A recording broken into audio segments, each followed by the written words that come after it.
তেল দেন, আপনার পা থেকে মাথা পর্যন্ত কারো চিন্তা করবেন না, নিজে চিন্তা। আপনার পা থেকে মাথা পর্যন্ত, মাথা থেকে পা পর্যন্ত আপনার হাতের 3.5 হাত লম্বা এই বডিটা যদি এখন নিথর হয়ে যায়, যদি আপনি এখন মারা যান, আপনার এই বডিটার দিকে তাকান। আপনি জীবনে যেই ভালো কাজ করেছেন, দিনের আলোতে রাতের আধারে কত মন্দ কাজ করেছেন আমি জানি না, সব আপনার কাছে জানা আছে।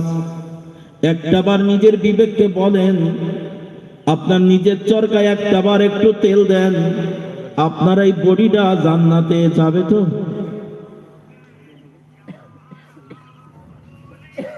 কষ্ট হচ্ছে আমার কথা বুঝতে মনে হয় আপনাদের? আপনি যে অবস্থায় আছেন এখন, আপনার জীবনের যা কর্ম, আপনার যা চরিত্র,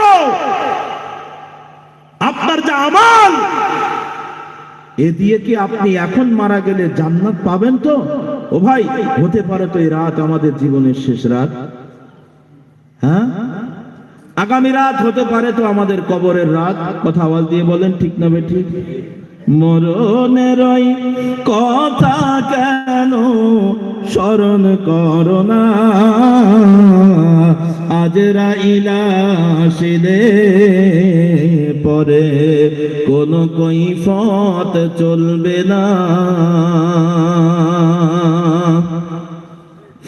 সে তো নামে আজরাইল,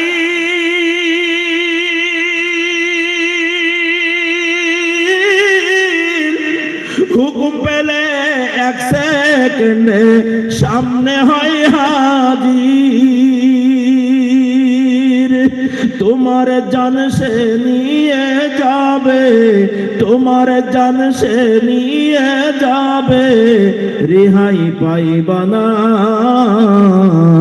আজরাইল আসিলে প্রভু তবু কোন কৈফিয়ত চলবে না।